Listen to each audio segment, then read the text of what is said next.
Princess Celestia, the Changeling Queen, by Vren55. Chapter 14. Vestiges of Peace. War is what happens when language fails. Margaret Atwood. Dawn. A week later. Deep in the confines of the Everfree Forest stood the ruins of the castle of the Royal Pony Sisters.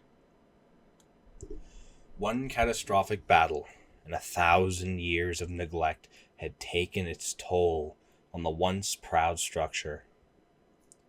White stones were now weather-worn, draped in scarves of moss and streaks of mildew. Carefully carved statues and outcroppings now weathered stanchions of rock. The castle would need years of painstaking work in order to be restored to its former beauty. As of now, though, I and my companions only needed a place where they could spend the day. A day where, hopefully, this madness would end. Slowly I trotted into the once magnificent entrance hall of the castle. In front of me stood the placeholders for the elements of harmony. While the hall's glass was beyond repair, the walls remained standing and would keep out the worst of the elements. Still, there was a matter of the open ceiling. I was aware that there were more comfortable places inside the castle, but I had no desire to interfere with the trap doors and switches that guarded them. I turned to Luna. Sister, can you cast a rain warding spell? Luna blinked in a futile attempt to banish her tiredness.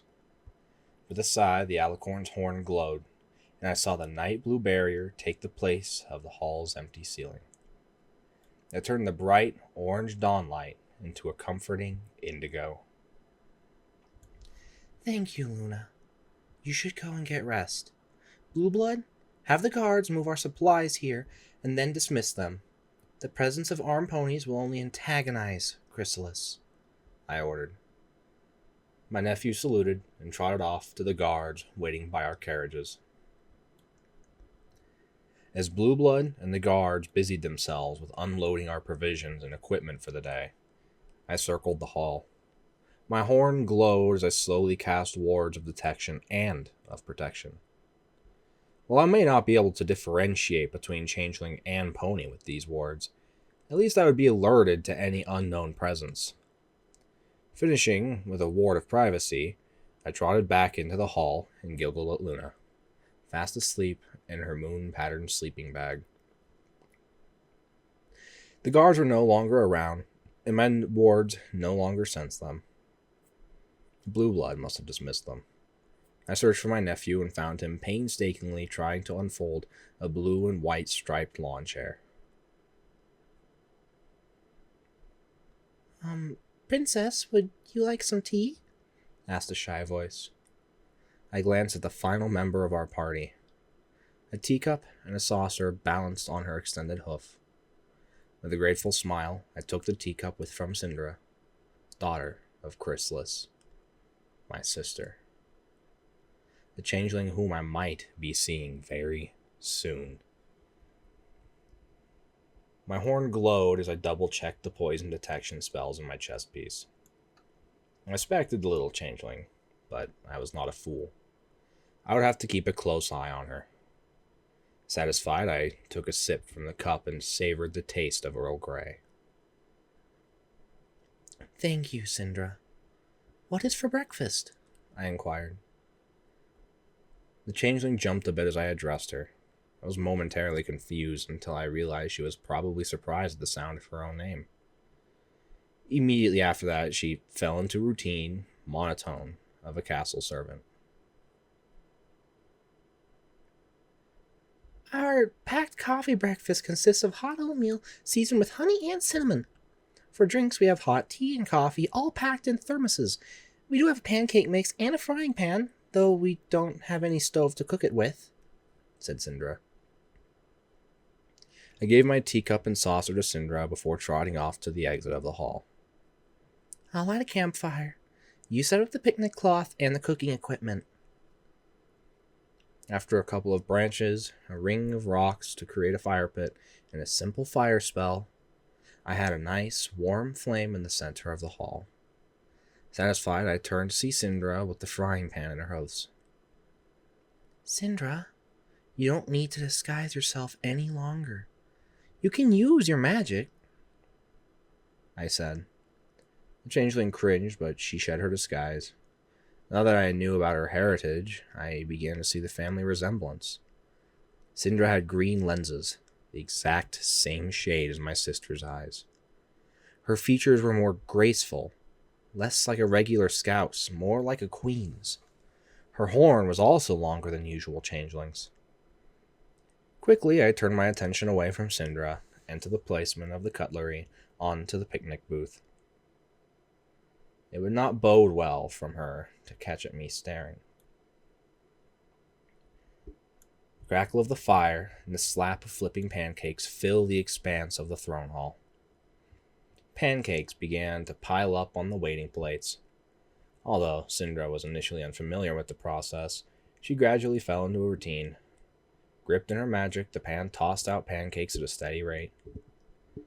Silently, I noted that Syndra did not only inherit her mother's appearance, she had very good control of her magic. My contemplation was interrupted when I heard the changeling murmur. What is it, Syndra? I asked nonchalantly. The changeling jumped, almost letting a flying pancake end up in the fire. I quickly extended my magic, caught the errant flapjack, and slid it into the growling pile. What exactly had spooked the changing? Nothing, Your Highness, squeaked Syndra. You can tell me anything, Syndra. I promise not to tell, I said, suppressing the urge to chuckle. The changeling sighed, and my eyes widened at the resigned nature of her tone. Why do you need me here? Why couldn't you just bring some other servant, or better yet, do everything by yourselves? I mean, no disrespect, but I don't think you mind working? So, why am I here? Demanded Syndra.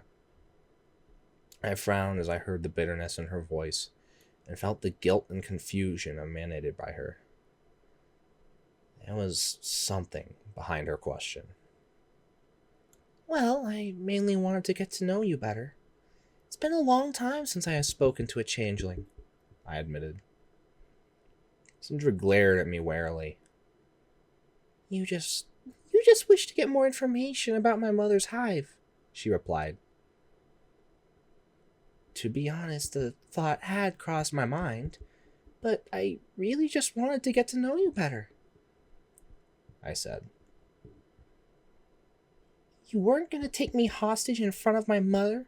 Because if you did, it wouldn't work, accused Syndra, her eyes narrowed defiantly at me. I blinked. I certainly hadn't expected that reply, but there was something about the statement that surprised me. Syndra, I swear on my life and magic that I would never do such a thing. I do want to know, though, why do you think such an act? Why would it not work? I inquired. The changeling snored dismissively. My mother wouldn't lift a hoof to help me.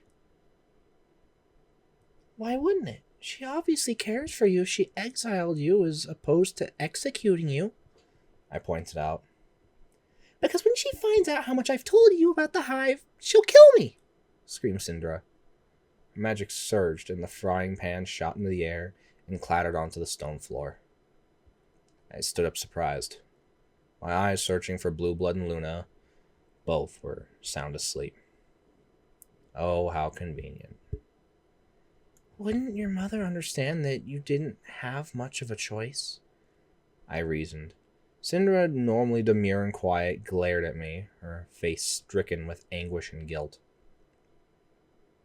Of course I had a choice. I could have died a loyal daughter instead of being the useless hive trader I am, she screeched. Slowly I trotted forward, but Syndra shrank back away from me. I racked my mind for a way to placate the changeling. Her guilt, her loyalty to her former hive, and to her mother was going to tear her apart if I did not think of a way to resolve it. Syndra, what you told me can help us end the war way sooner. By confiding to me your secrets rather than keeping them silent, you have helped the changeling race, I said. But how do I know you won't just kill my mother and wipe out the hive? Don't deny you're not angry at her. I can feel your hate, accused Syndra. At that moment, I considered releasing my disguise. Immediately, I banished that thought. Wars between rival changeling queens were always deadly. My mother had borne many scars from past conflicts with other queens. Revealing myself as Chrysalis' sister would do nothing to ease Syndra's nerves. Not to mention, I could not trust myself. I hated my sister. While consumed with grief of losing my mother, I had entertained the notion of wiping out my sister, her children, and her hive. Over time, my rage had faded into resentment, and thoughts of Luna, Twilight, and Blue Blood and my friends restrained my hate. But at moments, the raw pain of my loss and the anger that accompanied it threatened to overwhelm me, and threaten all I held dear. There was no way I could not let Syndra know of my history. I'd terrify her.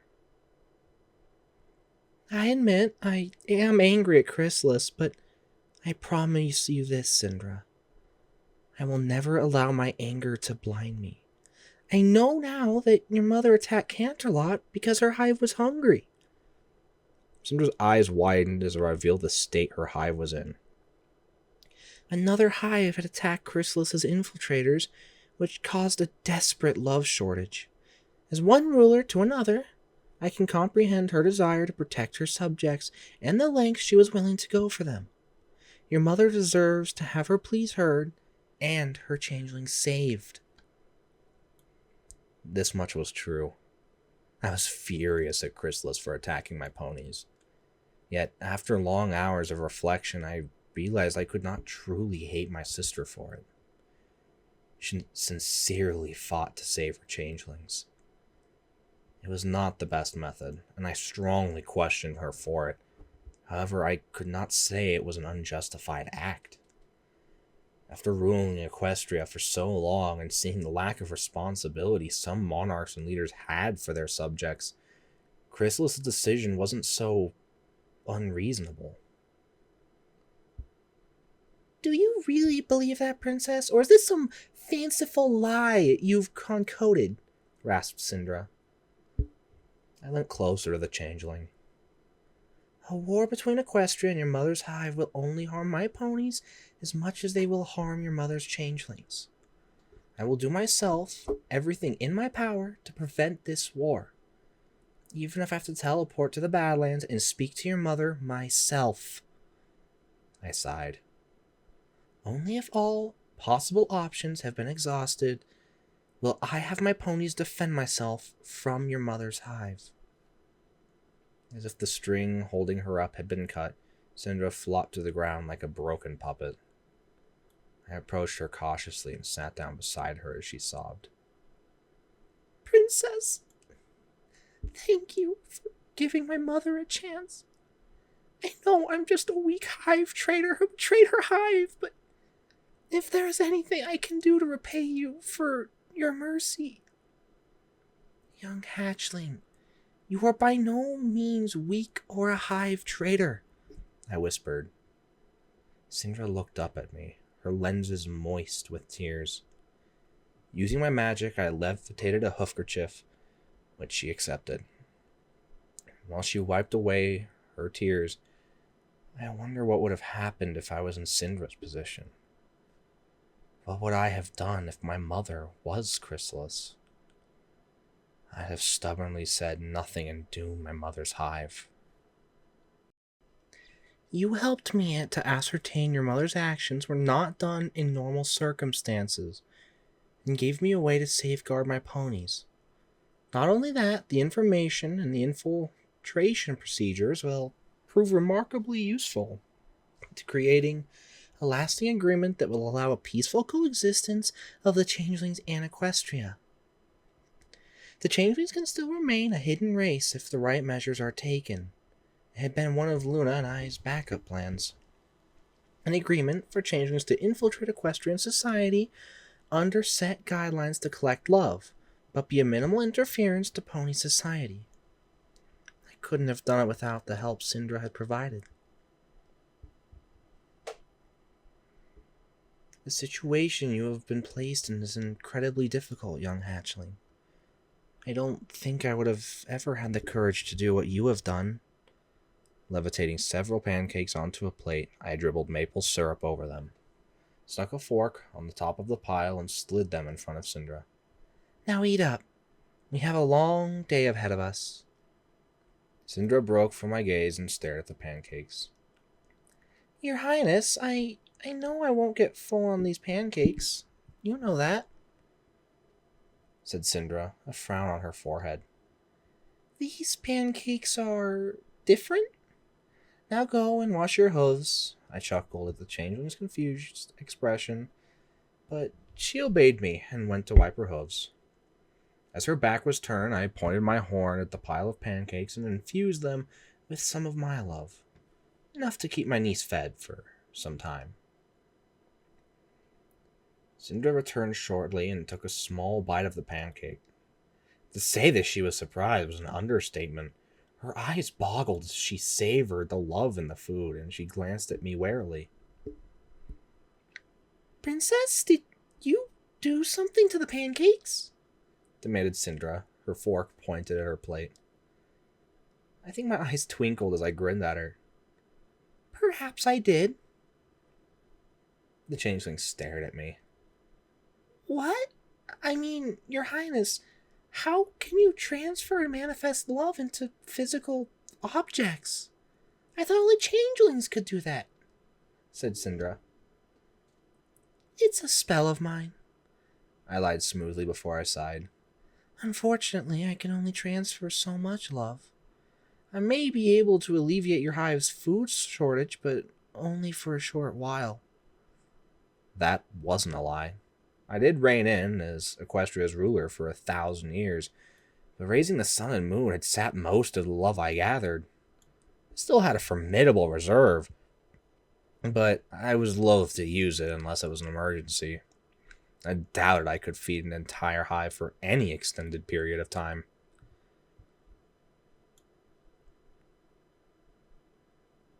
That is true, but we still believe it shall help convenience chrysalis of our intentions, mumbled a voice. I looked over to see Luna and her trotting up to the picnic cloth. I thought you were going to sleep for a while, sister, I remarked. Luna rolled her bleary eyes and sat down at the edge of the cloth. We have too many questions to ask, and this young changeling, growled Luna irritably. I bit my lip and resisted the urge to glance at Syndra, who was undoubtedly cringing. I myself had some questions for my niece that I wished to answer. Some I could not ask unless I wanted her to suspect me.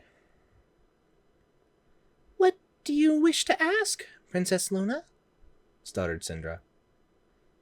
For what travesty were you really exiled for?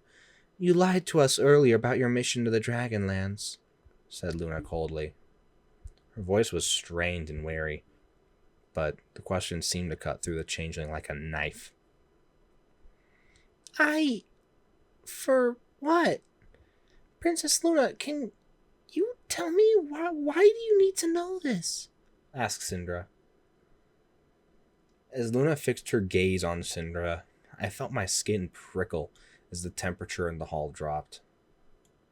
I raised an eyebrow warily at the alicorn. In hindsight, I did think Syndra's explanation to be odd, because changelings generally stayed away from the Dragonlands.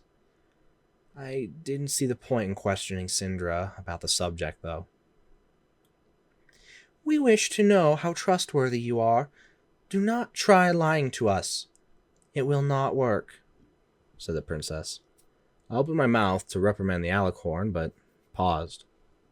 Luna's insistence for answers had reminded me of my own apprehensions about Syndra's story. 1,000 years ago, under my mother's rule, only severe crimes warranted a death penalty. What exactly had my sister's daughter done? Luna also happened to be the ex-wielder of the element of loyalty and honesty.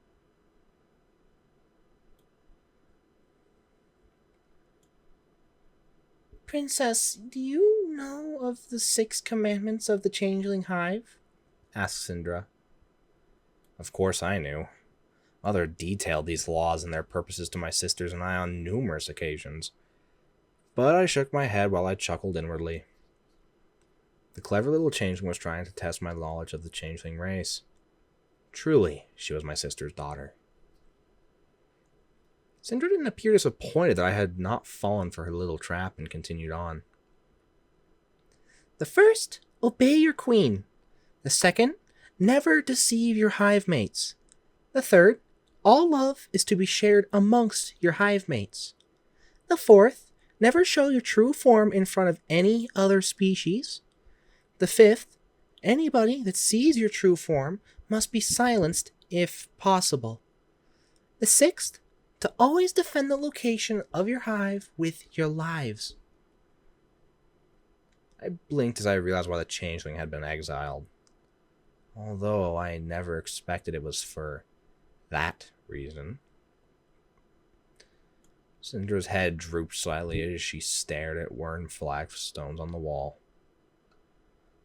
I winced in sympathy as opened her mouth and she forced herself to speak. I broke that last one 7 years ago. I was leading a scout party in the Badlands. We had earlier located tracks and signs of a small flight of young marauding dragons. My mother wanted to get an idea of where they were, but when my group and I were a mere hour's flight away from our hive, we ran right into the dragons. I panicked. I ordered an immediate retreat, but led my squad right back to my own hive. Before my mother and her chevaliers brought them down, they had ravaged an incubation chamber. So many helpless larvae and recovering changelings were lost because of my mistake. I felt so ashamed that I was willing to kill myself. But Mother, she spared my life. Only for me to betray her now. The changeling raised her hoof and I tried to stop her. But before Syndra could hit herself, Luna grabbed her hoof. I blinked and stared at the alicorn. Gone was her wariness and suspicion. Instead, all I could read from her face was sympathy. Do not punish thyself any further, young Syndra. We understand the pain that comes with thy mistake. Luna sighed. Suddenly forlorn, her features twisted in self-pity. After all, we were once Nightmare Moon. There was more to that statement than Syndra could ever realize. There was remorse and despair that only I understood. It pained me that Luna still had not stopped punishing herself for what had happened 1,000 years ago. So I extended my wing over my adopted sister and drew myself closer to her. Luna did not refuse my gesture, so I nuzzled her. Sister, I have forgiven you. What you have learned from your mistakes will be all for naught if you do not forgive yourself. I watched Luna's expression closely until she smiled and shook away the shackles of her guilt. That goes for you too, Syndra. I directed the changeling a meaningful glance, and she nodded. All this unnecessary drama has awoken me from my beauty sleep, groaned a voice. Although I knew it was unbecoming, I rolled my eyes as Blue Blood trotted to join us at the picnic blanket. My nephew really could be an insensitive brat on occasion, especially in the mornings. Nephew, why dost thou say Syndra's fears are unwarranted? Demanded Luna. One of her eyebrows arched imperiously. Because there is a large possibility that chrysalis will pull, as some may call it, a no-show, explained Blue Blood, tiredly as he delicately cut out a slice of pancakes. I and Luna glanced at each other. We both knew it was unlikely chrysalis would appear on this day. The fact that she hadn't bothered to negotiate with us before attacking Canterlot was a strong indicator, and we had discussed the subject at length while we had wrote the terms of the ceasefire. What will you do if my mother decides not to appear? Asked Syndra nervously. I sighed. We will be forced to respond militarily and politically. We will try not to interfere directly with the changeling race. The army and police will be put on alert and will be tasked with confronting or arresting any changeling who are caught impersonating a pony. But will also be ordered to protect any changeling that will be imprisoned and to uphold order. Moreover, anti-infiltration measures to protect important institutions such as the military, hospitals, and other equestrian government agencies will be put into place. However, we do not plan to extend these measures past the protection of our key institutions. The changelings attacked us because they were hungry. We will not hurt them because of that. I hesitated. This was the plan, as I had discussed with my military advisors and Luna. But there was another part of my scheme that I had yet to share with any pony. I will also be taking a tour of Equestria, I spoke. Blue Blood frowned. At this time, Auntie, should you not be in Canterlot overseeing the military preparations? Equestria is full of mistrust and fear. I must reassure my ponies with my presence. Moreover, it will give me the chance to personally examine the military and civil preparations being enacted throughout Equestria. With the changeling threat, it is all the more important. I make sure the chain of command is not compromised, I pointed out. Far from having appeased my nephew, though, my explanation only appeared to agitate him. But, Auntie, tours of this magnitude may take months of planning, protested Blue Blood. His hooves flailed wildly in the air, at the drop of the syrup on his cheek completely forgotten. Don't worry, Blue. I will be traveling light and fast, with only a small entourage, I said. I smiled to comfort him. Finally, my nephew sighed and turned his attention back to his pancakes. Syndra also seemed appeased. While her jaws were clenched with worry, she seemed far more relaxed than earlier. And what shall be my task while thou art surveying Equestria, sister? Asked Luna calmly. You will be protecting Canterlot and acting as ruler in my stead. I also need you to coordinate our military preparations, I said. Luna looked warily at me, as if she didn't fully trust my judgment. For a minute, I thought she had seen through me, but the alicorn nodded her assent. Or so I had thought. After breakfast, I excused myself from the tablecloth to make a pot of black tea. Syndra soon fell asleep after her very long and very emotional day. Blue Blood was lazily sprawled on his long chair. I had just poured the hot water from the kettle into the pot when Luna confronted me. The first notice I had was when a shimmering blue shield surrounded me. My muscles tense, I spun around to confront whatever enemy had managed to get past our wards. To my surprise, it was Luna, whose horn shone as she completed what appeared to be a privacy ward around the both of us. A scowl warped her normally stoic features. I felt a twinge of fear as she advanced. Surely you do not believe we fell for thy excuse, Alternia? Luna's reverberated through the hall like a boom of a bell. Turquoise eyes were narrowed, unreadable, but I could feel the anger deep in them. I do not. I coughed and sighed. It was not really an excuse. But thou art hiding something from us, remarked the alicorn scathingly. I blinked. I had noticed that Luna had finally stopped using the thou and thee today, but now she seemed to have lapsed back into her ancient speech. I will not deny that it's something that I am responsible for, I replied in a tone that brooked no argument. Braced myself for whatever Luna's response would be as she trotted forward. I felt myself tense, except the alicorn only set a hoof on my shoulder. Alternia, thou seest us as thy sister. Is that not true? Asked Luna. I nodded, puzzled at Luna's question. Then if thou truly see us as thy sister, thou should feel comfortable with sharing thy troubles with us, said Luna. Her voice was quiet, nothing like her loud and brash royal Canterlot voice. Yet there was steel in that softness. My teeth ground together involuntarily, and I swallowed. I had not expected Luna to play that card.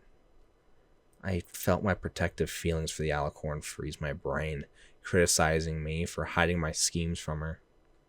I wanted Luna as a sister, but I knew for that to happen I had to trust her. You won't tell any pony? I whispered. That depends on what thou tells us, replied Luna. I groaned. It would have to do, I suppose. There's another reason I'm going on a tour now of all times, with only a light guard. I'm trying to lure my sister to attack me. Silence except for Blue Blood's snores and Syndra's soft breaths. Luna simply stared at me. Art thou mad, Alternia? Thou wishest to confront chrysalis? Dost thou not remember the last time thou fought thy sister? Rasped Luna. I blinked, confused. I sensed the emotion in her voice, was barely restrained, about to break free. But while I could feel her anger, it wasn't completely directed at me. I underestimated chrysalis at the royal wedding. I am certain that if I purposely confront my sister on my own terms, I can end this war earlier. We may not even need to lay siege to Chrysalis's hive if I succeed in luring her out, I explained. But what if Chrysalis does not fall for thy trap and sends her assassins? Demanded Luna. I briefly considered Luna's statement carefully. She did have a point, and I did not want to die. The guards will be handpicked from my Dragoon Guards ponies, a regiment that you yourself said was comparable to your own Lunar Guard, before you became Nightmare Moon. I had them modeled after my mother's own old guard chevaliers, but you do well to remind me of the danger my sister poses. Luckily, I have placed further wards on my regalia that will aid me in battle and teleport me to the chambers of Canterlot when my life is threatened. Luna frowned in consideration. All right, I concede thy guard is sufficient and thy measure is appropriate. However, art thou even sure that thou can defeat Chrysalis? Of course I can, I said. But deep inside I felt far less confident than my voice suggested. It seemed Luna had realized that too, and her glare dug into my skin like a knife. That is a lie. Thou art afraid of thy sister, and her abilities. Alternia, why dost thou put thyself in such a position? Tell us the truth.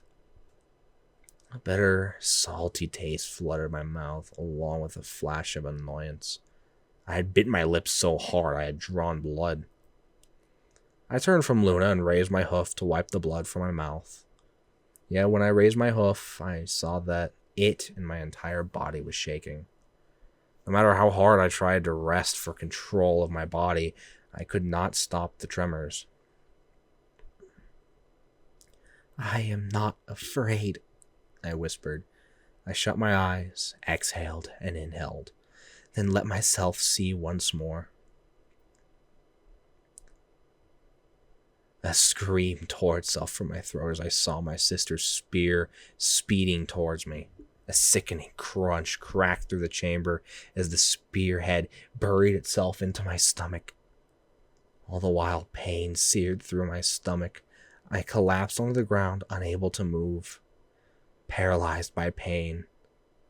As I looked up, I saw her face, her features that were twisted in triumph, and her eyes danced devilishly, delighted at my suffering. Alternia! Alternia! I blinked. The cool, musky scent of the ever-free hive disappeared. Chrysalis was gone. I was in the entrance of the hall of the castle of the Royal Pony Sisters. The weight of Luna's cold horseshoes was on my shoulders. The alicorn was examining me with eyes filled with worry. I glanced to the side to see that Blue Blood and Syndra were still asleep. Alternia, what happened to thee? Art thou all right? Asked Luna urgently. I shook my head and fought to keep my breaths under control. What did I do? Thou froze like a cockatrice, had looked thee in the eye and screamed. It was as if thou had been struck through. If we had not earlier placed a ward for privacy, thou would have wakened Syndra and Blue Blood, said Luna. I was just remembering the last time I fought my sister. I rasped. The images were still fresh in my mind. That is so, then art thou willing to admit that thou art terrified of thy sister? Demanded Luna. A groan escaped from my lips. I was too tired to hide my emotions anymore. Yes, but Luna, you have to understand. Chrysalis is my responsibility. The situation is partly because of my failures in the past and present. It is my duty to rectify them. Luna raised a discerning eyebrow. What that thou sayest about forgiving thyself seems that thou hast fallen to the trap of thy own guilt, Alternia. My own words thrown right back at me. I loaded myself not to chuckle at a bit of the irony of the situation. I know I have tried to let my anger, my guilt go, but I cannot. Not so long as my mother's murderer continues to escape punishment. I will try to follow my own advice, Luna, but first, I need to defeat Chrysalis. Luna blinked, perhaps from the tone of finality in my last sentence. So, you also wish to seek vengeance upon thy sister? Inquired Luna warily. I nodded. I could not and would not hide my hatred for my sister. Besides, I was pretty sure Luna was more concerned of whether I was willing to admit that hate. In that case, let us accompany you on your grand tour, said the alicorn in a much more cordial tone. My eyes widened involuntarily, but we need someone to oversee affairs in Canterlot. In that case, we suggest the imposition of martial law in Canterlot. You can place General Caesar Salad in the seat of council, with Enchantress Mering the Fae and Captain Vlad Pokey as his co-consuls. Caesar is aligned with you, Vlad, with me, and Mering is a neutral party. They should provide a good balance for governing Canterlot. The rest of the duties that are needed to maintain Equestria can be dealt with as we travel between cities, said Luna. I found myself nodding along as Luna outlined her scheme. It was a sound plan. However, I was not totally convinced. What about your sleep schedule? We'll probably be working mainly in the day as we meet and inspect the preparations for the war, I remarked. We expected it would take a week to readjust to our normal hours of rest after today. What are a few more weeks of travel? Besides, we do not wish to pass up an opportunity to increase our presence in Equestria. Is that not one of the goals you wish to achieve? Said Luna with a cunning smile. I frowned as I pondered the idea. In a battle, Luna would be a deadly ally. Perhaps she was not fully recovered, but she had years of combat experience and had fought Discord himself. Furthermore, during the meeting, she had already shown herself to be an adept strategist. Not to mention, 2 leaders of Equestria traveling in a lightly guarded convoy would prove a very inviting target. However, I wanted to take chrysalis on my own. The resentment I held for my sister was still present, as was the sense of guilt that blamed myself for letting her take this path. These thoughts and feelings had plagued me in years past. Oddly enough, it was my fear that made my decision. My terror that perhaps my sister was stronger than myself. It reminded me of all I stood to lose. Twilight, her friends, and Equestria were at stake. Luna's presence would alleviate my worry of being interrupted in the upcoming duel and guarantee an Equestrian victory. Even if I fell, I suppose I would like some pony I can trust to watch my back as I confront my sister, I admitted with a smile. And we will be glad to assist you, Alternia, declared Luna with a matching smile. Hours later, the sun had set. The moon was high in the sky. I and Luna waited in the last tower of the castle of the Royal Pony Sisters. The ever-free forest spread below us. It does not appear that chrysalis will appear, said Luna. Her features stoic, yet solemn. The alicorn seemed to have grown old, weary, as if she had witnessed this event too many times. Then again, given Luna's history, it was likely she had seen such foolishness like this in bygone times. Then it is as we feared, Luna, I spoke solemnly. Blue Blood sighed, while Syndra sniffed. The changeling had tried to hold back her tears, but couldn't. I was not sure if they were of relief, of not having to face her mother, or despair that the changeling race had lost its chance for peace. As for myself, I gritted my teeth and focused on what had to be done. Syndra, remember what I promised to do if chrysalis did not show up? I asked calmly. All Syndra, Luna, and Blue Blood frowned at me in confusion. Finally, Syndra's memory, honed by the prerequisite training all changelings received, widened her eyes. You said that I will do everything in my power to prevent this war, even if I have to teleport to the Badlands Hive and speak to your mother myself, stammered Syndra. I have to make sure that there is no other option for Equestria's sake, I said. Purposely, I shut out Luna's cry of protest and Blue Blood's gasp as golden fire cascaded from my horn and took the shape of a portal. Before any pony could stop me, I stepped through the flames.